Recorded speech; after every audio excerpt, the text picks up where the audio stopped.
오늘 하나님 말씀은 빌립보서 1장 19절에서 26절까지가 되겠습니다. 1절씩 교독을 하도록 하겠습니다.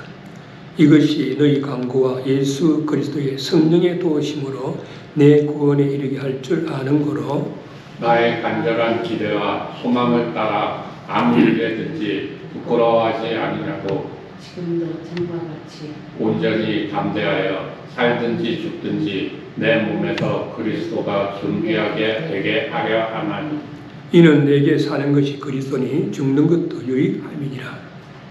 그러나 만일 육신으로 사는 것이 내일의 열매일진데 무엇을 택하여야 할지 나는 알지 못하노라.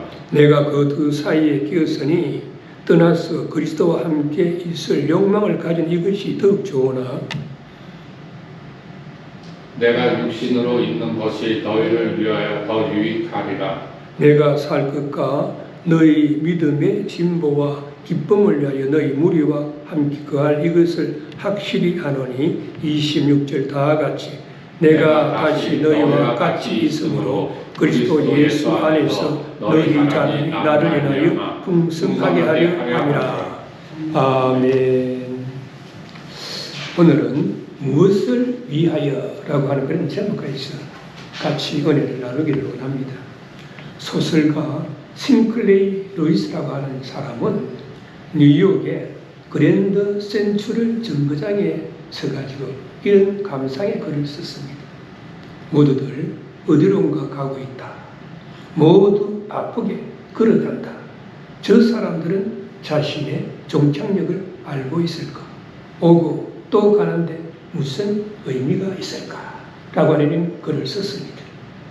현대를 살아가는 사람들 대부분이 하는 말이, 공통적으로 하는 말이 바쁘다 하는 그런 말입니다. 학생들도 바쁘고 청년도 바쁘고 장년도 바쁘고 노인도 바쁘게 살아가는 그런 세상입니다.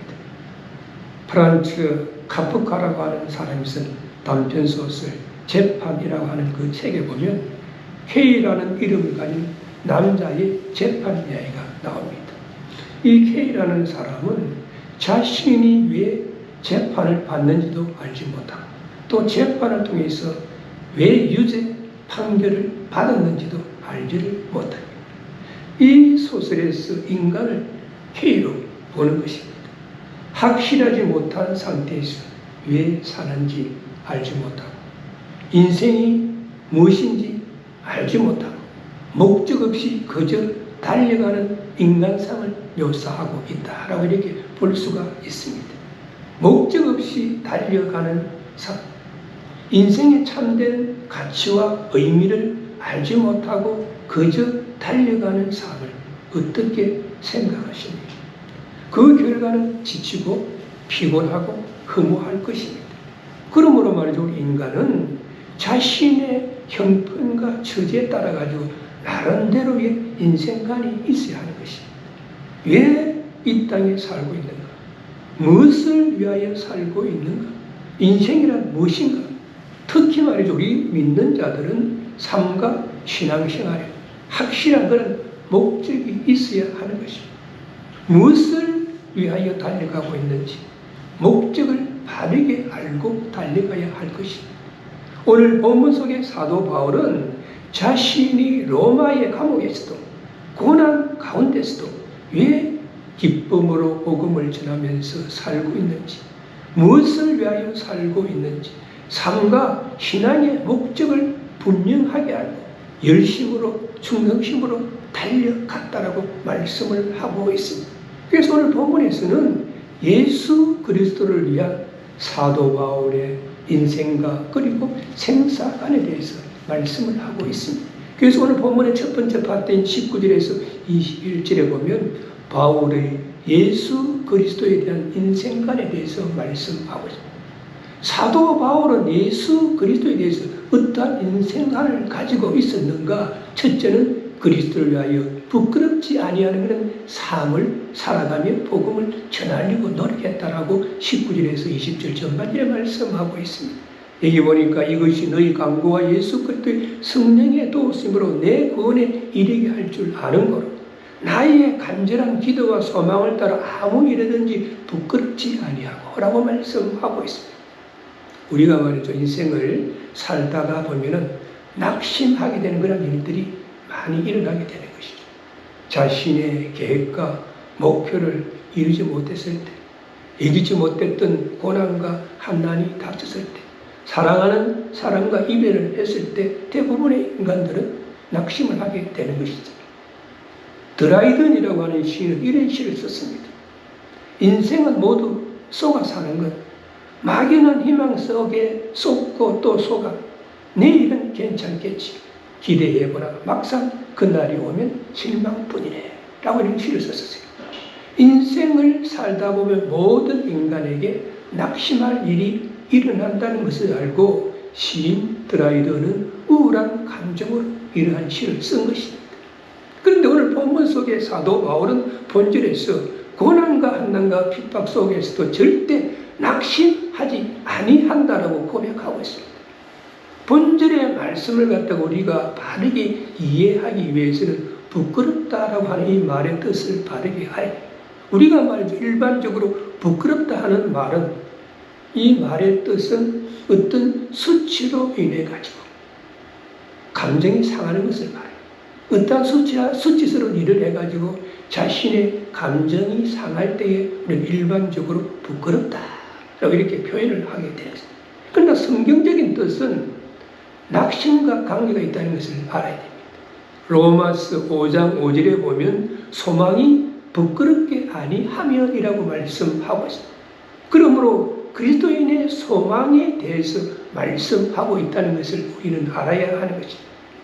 이에 대해서 로마 캐톨릭 번역본에서는 소망은 낙심치 아니하나니라고 정확하게 번역을 하고 있습니다.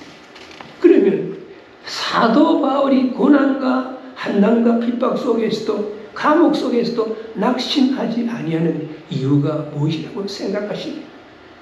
나의 간절한 기도와 소망을 따라라고 하는 말씀처럼 어떠한 상황에서도 예수 그리스도의 복음을 전하는 것입니다.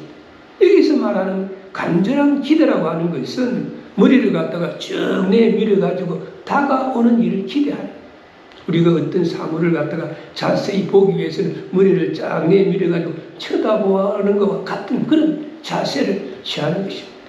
흔히 우리가 말하는 말이죠. 학수고대한다는 말과 뜻이 같다고 볼 수가 있는 것입니다. 이 단어를 통해 우리는 사도 바울의 삶의 목적과 강한 목기의 소망을 엿볼 수가 있습니다.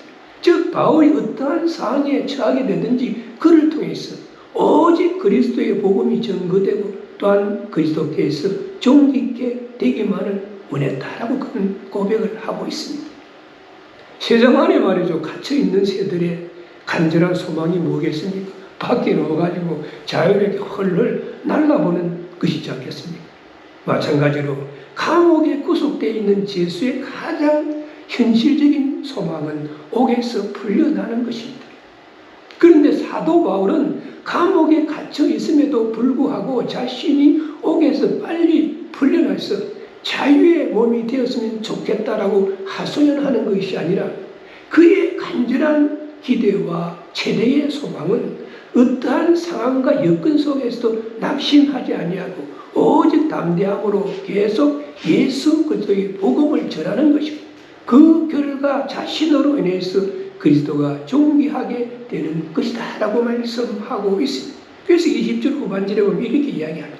오직 전과 같이 이제도 온전하여 담대하여 살든지 죽든지 내 몸에서 그리스도가 존귀되게 하려 하나님이라고 말씀하고 있습니다. 사도 바울은 로마의 감옥에서 생사의 갈림길에 놓여 있습니다. 그런데 그는 감옥에 있다 해가지고 낙심하는 것이 아니라 다메섹 도상에서 예수 그리스도의 음성을 듣고 자신이 변화가 된 그 감격을 가지고 고난과 환난과 핍박 속에서도 강하고 담대히 복음을 전했던 그런 열정을 잊어버리지 아니하고 감옥에서도 온전히 담대하여 어떠한 상황 속에서도 자신을 통해서 그리스도가 존귀 되기를 원한다고 말씀하고 있습니다. 만약에 자신이 말이죠 사형을 당해간다 할지라도 자신의 순교를 통해서 그리스도가 종이 되기를 원한다라고 고백하고 있습니다. 살든지 죽든지 그리스도를 높이는 일만이 자신의 인생관이요, 목회관이요, 복음의 열정이다라고 이렇게 고백을 하고 있는 것이, 그러면 말이죠, 본절이 우리에게 주는 교훈이 뭐라고 생각하십니까? 우리의 삶이 어렵고 힘이 든다 할지라도 낙심하지 아니하고 그리스도의 복음을 전하여서 그리스도가 존귀케 되는 삶을 살며 신앙생활을 하도록 우리 믿는 자들을 노력해야 된다라고 우리에게 교훈의 말씀을 주고 있는 것입니다. 1956년에 말이죠, 미국 전역을 큰 충격으로 몰아넣었던 그러한 선교사 사건이 있습니다. 바로 짐 엘리엇 선교사 이야기입니다. 이 짐 엘리엇은 말이죠, 명문대 히튼 대학 재학 시절에 지도력을 인정을 받았어요. 공부도 잘했어요. 그래가지고 이 히튼 대학을 수석으로 졸업을 했었어요. 그래서 말이죠, 주위 사람들은 짐 엘리엇이 그가 가지고 있는 영적인 지식과 그가 가지고 있는 그 영역을 가지고 미국 내에서 개척 교회를 하는데 크게 일을 할 그런 하나님의 일꾼으로 생각을 했습니다. 그런데 그는 기도하는 가운데 하나님이 자신을 남미로 이렇게 인도한다는 것을 느낀 거예요.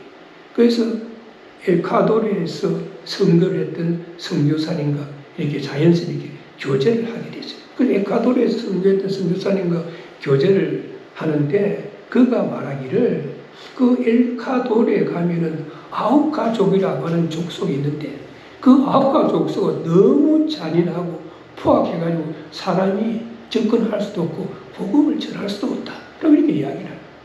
그래서 말이야, 짐 엘리엇이 하나님 앞에 기도했어. 하나님 다 기도하니까 하나님이 짐 엘리엇에게 선교사로 갈 수 있는 그런 길을 열어주었습니다. 그래서 말이죠, 1955년 짐은 자신의 아내 엘리 자베스와 함께 에콰도르 선교사로 파송을 받았습니다. 그래서 말이죠, 짐 엘리엇과 청년 4명, 그리고 또한 짐 엘리엇의 와이프 엘리자베스 같이 이제 남미 에콰도르 선교 기지로 갑니다. 그래서 선교 기지로 가가지고 그리고 이제 자신의 아내는 선교 기지에 있고 짐 엘리엇 선교사와 청년 4명은 조그마한 경비행기를 타고 아우카 족속이 있는 곳으로 쫙 가가지고 바닷가에서 잘 내리셨어요. 그 경비행기에서 이제 내려가지고 이 짐 엘리엇과 청년 4명은 그것이 이제 생활해야 돼요. 텐트를 치고 그것을 하고 나서 이제 경비행기는 선교기지로 돌아왔다. 그러면 뭐 그 다음 날이든 뭔가 서로 연락이 돼야 되는데 이상하게 연락이 5일 동안 짐 엘리엇으로부터 선교기지에 연락이 와요. 그래서 이상하다 싶어가지고 말이죠, 선교기지에서 경비행기를 다시 보내봤더니 위에서 경비행기가 해변가를 딱 보니까 천막이 쳐져가 있는데 그 천막 주위에 짐 엘리엇과 청년 4명이 말이에요, 비참하게 말이에요, 살해된 그런 모습을 갖다가 이렇게 발견을 했었습니다. 그래서 경비행기가 착륙해서 보니까 도끼로 가지고 막 난자를 당하고 창에 찔려가지고 비참하게 죽은 거예요. 그래서 1956년 1월 8일에 이러한 사건이 일어나가지고 미 언론에서 이게 보도가 나가지고 미국 사람들이 큰 충격을 받았습니다.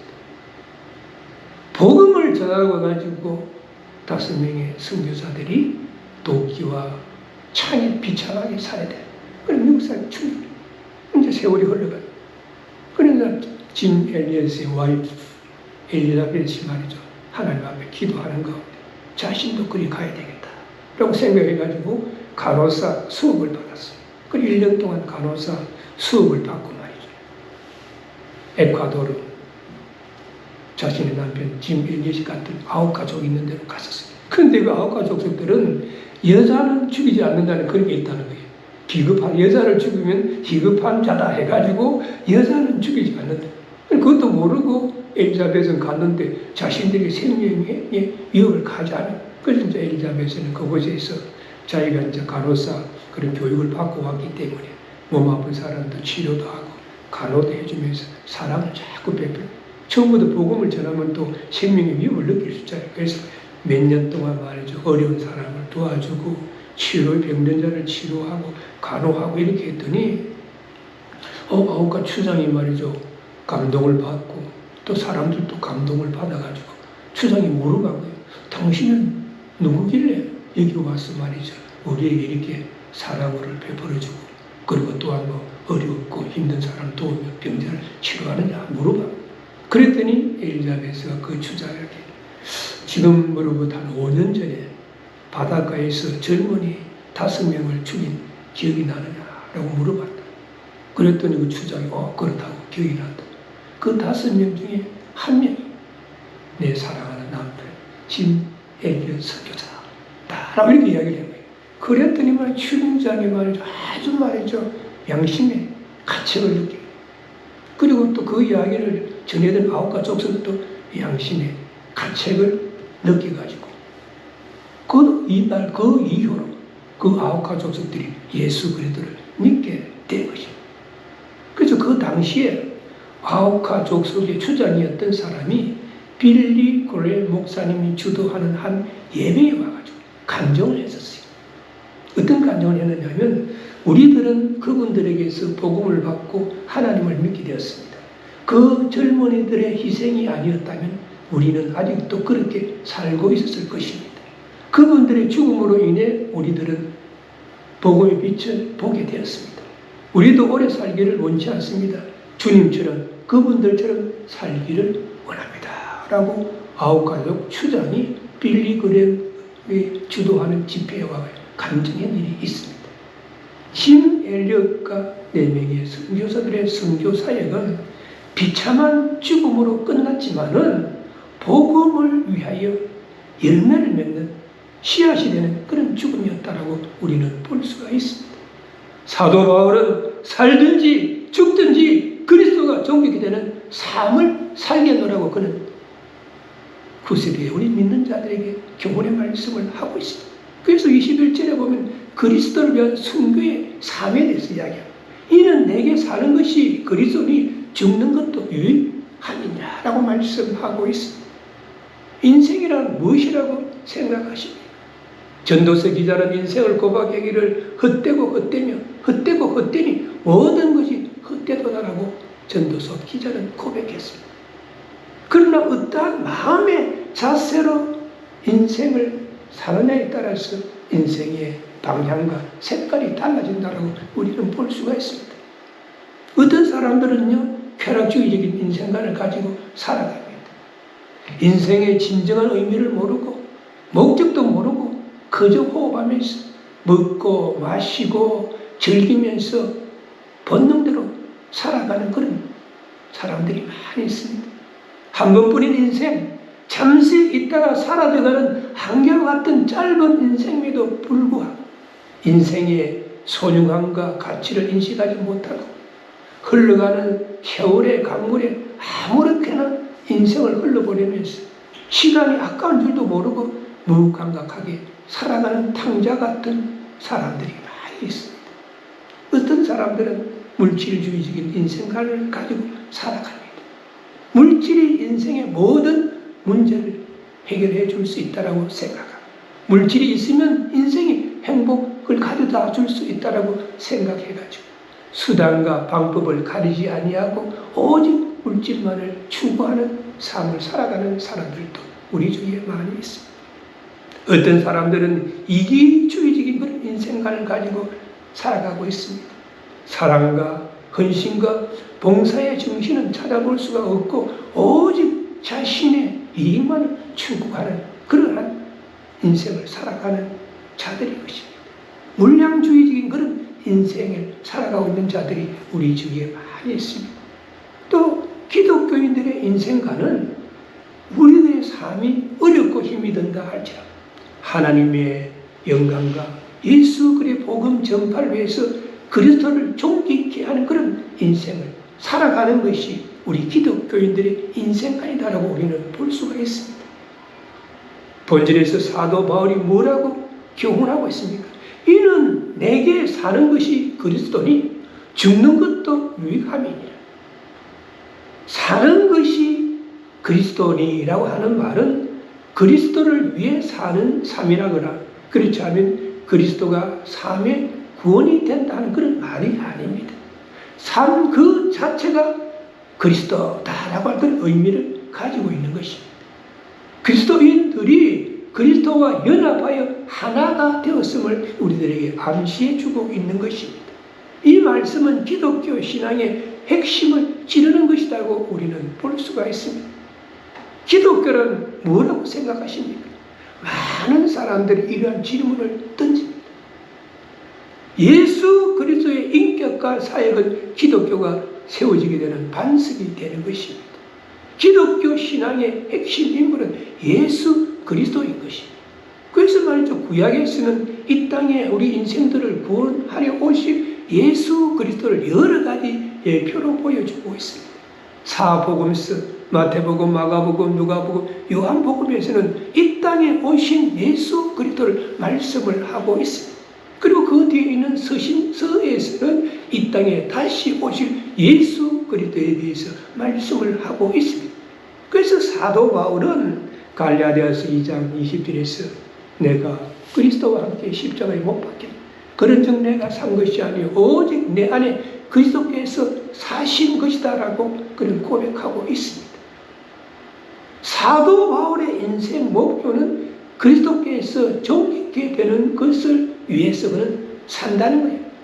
그 일을 위해서 복음을 전파한다는 것입니다. 그래서 그리스도가 영광을 받으신다면 바울 자신은 죽어도 좋다는 것입니다. 바울의 이러한 담대한 신앙은 어디에서 나왔다라고 생각하십니까? 그리스도가 자기 안에 살아있다는 그런 강한 믿음을 가지고 있었기 때문인 것입니다. 프랑스의 심리학자요, 철학자요, 신학자요, 파스칼의 팡세에 보면 인간은 가냘픈 한 줄기의 갈대에 지나지 않는다. 그러나 그것은 생각하는 갈대다. 이렇게 유명한 말을 했었습니다. 우리 인간은 갈대와 같이 연약한 존재에 지나지 아니하지만 생각하는 갈대이기 때문에 연약하지 않다는 것입니다. 그러므로 우리 삶의 여정에 이기지 못했던 고난과 한난이 닥친다 할지라도 모든 사람들에게 말이죠 동일하게 적용이 되는 것이 아닙니다. 같은 상황에서도 어떻게 받아들이느냐에 따라 가지고 어떤 사람에게는 절망으로 다가올 수도 있고 어떤 사람에게는 기회로 도전으로 받아들여지게 되는 것입니다. 그래서 우리 믿는 자들은 우리의 삶이 어렵고 힘이 든다 할지라도 항상 긍정적인 그런 생각을 가지고 그리스도의 이름이 존귀케 되기 위해서 노력하는 믿음의 소유자들이 되도록 우리는 노력해야 할 것입니다. 그래서 말이죠. 사도 바울은 자신의 인생과는 그리스도 앞에서 자기는 부끄럽지 않은 삶을 살고 복음을 전하려고 했고 또한 살든지 죽든지 복음을 전해서 예수 그리스도가 존귀케 되는 그러한 삶을 살리고 노력해요. 그리고 또한 예수 그리스도를 위해서 자신이 순교할 그런 각오도 되어 있다고 자신의 인생관을 우리에게 밝히고 있습니다. 그래서 오늘 본문의 두 번째 파트인 22절에서 26절에 보면 바울의 영과 육에 대한 생사관에 대해서 말씀하고 있습니다. 첫 번째는 복음 전파의 사명을 위해서 자신이 육에 거한다는 거예요. 22절에서 24절에 말씀하고 있습니다. 여기 22절에 보니까 그러나 만일 육신으로 사는 이것이 내 일의 열매일진데 무엇을 가리는지 나는 알지 못하노라. 로마의 법정에서 재판을 말이죠 유리하게 끝나가지고 바울이 살아난다 할지라도 바울의 삶은 그리스도를 위해서 사는 삶이다라고 그는 고백합니다. 그래서 바울은 자신이 풀려났을 때의 삶에 대해서 내 일의 열매라고 그는 고백을 하는 것입니다. 무엇을 가리는지 나는 알지 못하노라. 여기서 가리는지 하는 말의 헬라어 언어의 뜻은 고르다, 택하다 하는 그런 뜻을 가지고 있는 중간 형태입니다. 즉 바울은 자신이 죽어서 그리스도와 함께 있고 싶은 개인적인 마음도 있지만은 다시 살아서 복음을 전하고 싶은 생각도 배제할 수 없다라고 이야기를 하고 있습니다. 우리가 인생을 살아가면서 틈이 힘이 들고 어려울 때 어떤 사람은 푸념처럼 하는 말이 이렇게 사느니 말이지 차라리 죽는 게 낫다라고 이렇게 이야기할 때도 있습니다. 그런데 문제는 믿지 않는 사람들이 죽음으로 인해 가지고 말이죠 모든 일들이 끝나는 것이 아니에요. 믿지 않는 사람은 죽으면 지옥으로 가게 되는 것이죠. 반면에 예수 그리스도를 믿는 자들은 죽음과 동시에 주님의 은혜로 우리는 천국으로 가게 되는 것입니다. 그래서 사도 바울이 21절에서 이렇게 이야기를 하네요. 그리스도가 존귀케 되기 위해서 죽는 것도 유익하다. 여기 고백을 하는 것입니다. 그러나 그가 살아있는 것 또한 그의 사명인 복음 전파에 열매를 맺게 한다는 점에서 유익한 일이다. 라고 이렇게 고백을 하고 있습니다. 때문에 바울은 어느 것을 택해야 할지 영과 육에 대한 갈등에 사로잡혀 있다고 우리들에게 이야기를 하고 있습니다. 그래서 23절에서 뭐라고 이야기를 합니까? 내가 그 두 사이에 끼었으니 떠나서 그리스도와 함께 있을 욕망을 가진 이것이 더욱 좋으나 두 사이에 끼었다라고 하는 것은 두 생각에 끼었다. 죽는 것이 좋으냐 살아있는 것이 좋으냐 복음 전파를 위해서 두 생각에 끼었다 하는 그런 이야기입니다. 그래서 살아서 사역을 계속하고자 하는 것과 죽어서 그리스도와 함께 있기를 바라는 욕망 사이에서 그는 갈등하고 있는 심리적 상태를 우리들에게 보여주고 있습니다. 설사 말이죠. 갈등이 있다 할지라도 바울이 개인적으로 원하는 것은 죽어서 그리스도와 함께 있는 것입니다. 이것은 바울이 육체의 부활에 대한 소망이 있었음을 우리들에게 보여주고 있는 것입니다. 그래서 말이요. 본질에서 떠난다라고 하는 것은 천막을 걷는다라고 하는 그런 어원적 뜻을 가지고 있습니다. 나그네는 말이죠. 본향을 향해서 가다가 날이 저물어 가지고 천막을 치고 잠시 쉬다가 날이 새면 천막을 거두고 가벼운 마음으로 떠나는 것입니다. 그러면 천막을 거두는 일은 우리에게 눈물 나는 이별이 아니라 본향으로 기약하는 일이다라고 우리는 볼 수가 있습니다. 또 말이죠. 떠난다고 하는 말은 배가 말이죠. 땄을 거두고 출항한다고 하는 그 뜻을 가지고 있습니다. 선박이 말이죠. 항구에 입항을 하면 땄을 내리고 정박을 합니다. 정박에서 짐도 내리고 또 짐도 싣고 하역을 하게 되죠. 그리고 하역이 끝나면 땄을 올리고 출항을 하는 것과 같이 땄을 올린다라고 하는 것은 다음 목적지를 향한 항해요 새로운 출발을 의미하는 것입니다. 사도 바울은요 하늘나라의 비밀에 대해서 흔히 알고 있었습니다. 고린도후서 12장 1절에서 4절에 보면 그는 셋째 하늘에 끌려 올라갔다. 영적으로 그는 셋째 하늘로 끌려 올라가 가지고 낙원에서 말할 수 없는 사람이 가히 이르지 못할 말을 들었다. 셋째 하늘에 끌려 올라가 가지고 그는 그곳에서 우리 인간이 알 수 없는 그런 계시를 받았다고 그는 고백하고 있습니다.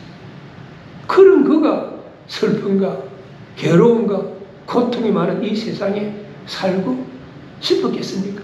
그런데 24절에서 뭐라고 고백합니까? 그러나 내가 육신에 거하는 것이 너희를 위하여 더 유익하리라. 바울은 개인적으로 말이죠. 육체를 떠나가지고 그리스도와 함께 있기를 소망했습니다. 그러나 살아있는 것이 빌립보 교인들에게 더욱 좋은 일이라고 또 이 동시에 고백을 하고 있습니다. 여기에서 유익에 대해서 바울이 구체적으로 언급을 하지는 않았습니다. 아마도 목자의 심적으로 복음 전파와 그리고 빌립보 교인들을 위해서 행하는 사역을 의미하는 것으로 볼 수가 있습니다. 그래서 그는 성도의 믿음 진보를 위해서 빌립보 교회의 성도들의 믿음의 진보를 위해서 유기에 간다 라고 25절에서 이야기합니다. 내가 살 것과 너희 믿음의 진보와 기쁨을 위하여 너희 무리와 함께 거할 이것을 확실히 아노니라고 이야기를 하고 있습니다. 바울은 말이죠. 자신이 감옥에서 풀려날 것과 빌립보 교인들을 다시 만날 수 있다고 하는 확신을 가지고 있습니다. 그 근거를 두 가지로 제시하고 있습니다. 첫째는 바울 자신의 복음 사역이 아직 끝나지 않았기 때문에 하나님께서 자신의 목숨을 거둬가지 않으실 것이다. 다메섹 도상에서 예수 그리스도께서 자신을 불렀을 때는 이방인들 전도를 위한 그런 목적을 가지고 자신을 불렀는데 아직도 이방인들을 전도의 사명이 다 끝나지 않았기 때문에 하나님이 자신의 목숨을 거둬가지 않을 것이다. 그런 확신을 했습니다.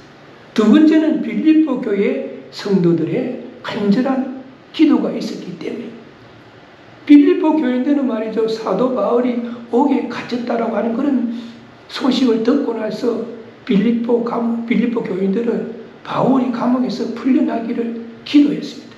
또 그들의 사도 바울의 복음사이 그치지 않기를 그는 간절히 기도했습니다. 이 기도와 성령님의 역사하심으로 자신이 풀려날 것이라고 그런 확신을 가졌습니다. 예수님께서 뭐라고 말씀하셨습니까? 마태복음 21장 2절에 보면 너희들이 기도할 때 믿고 구하는 것은 다 받으리라고 말씀하셨습니다. 그래서 바울은 그가 감옥에 갇혀 있지만은 꼭 석방이 돼가지고 빌립보 교회를 방문해가지고 서로 기쁨을 나누게 될 것이고 성도들은 그들의 간절한 기도가 응답되었으므로 믿음의 성숙을 가져오는 믿음의 진보가 있을 것이다 라고 그는 말씀하고 있습니다. 본질이 우리에게 주는 교훈이 뭐라고 생각하십니까? 기도는 역사를 일으킨다. 성경에 나오는 인물 중에 하나님께서 크게 쓰임받은 자들은 모두가 기도하는 자들이었습니다. 모세의 기도가 그리했고 엘리야의 기도가 그리했고 다니엘의 기도가 그리했고 느헤미야의 기도, 에레미야의 기도, 예수님의 기도, 제자들의 기도, 바울의 기도. 기도는 역사를 일으킨다는 사실을 우리는 보여주고 있습니다. 기도를 통해서 우리는 하나님을 만나게 되고 하나님의 뜻과 계획을 깨달아 알게 되고 기도를 통해서 하나님이 주시는 지혜와 능력으로 인해서 우리에게 닥친 고난의 문제를 해결할 수가 있는 것입니다. 그러므로 우리 믿는 자들은 기도가 생활화되어야 하는 것입니다. 기도하고 하나님의 말씀을 읽고 묵상할 때 믿음의 진보가 있게 되는 것입니다. 사도 바울은 본질에서 빌립보 교인들의 믿음의 진보를 위해서 옥에 거한다라고 이야기를 하고 있습니다. 이 말씀은 후세대 모든 믿는 자들에게도 적용이 되는 것입니다. 그러므로 우리는 믿음의 진보가 있는 그러한 성도들이 되도록 우리는 기도하고 말씀을 읽고 묵상해야 될 줄로 믿습니다. 그리고 또한 그리스도의 영광을 나타내기 위해서 자신이 육에 가한다라고 26절에서 말씀하고 있습니다. 내가 다시 너희가 같이 있으므로 그리스도 예수 안에서 너희 자랑이 나로 인하여 풍성하게 하려 함이라 라고 말씀하고 있습니다. 사도 바울이 감옥에서 풀려나가지고 육에 거하기를 소원하는 그 이후에 세 번째는 바울 자신이 감옥에서 풀려남으로 인해 가지고 그 일로 인한 빌립보 교인들의 자랑이 예수 그리스도 안에서 풍성하여지기를 원한다는 것입니다.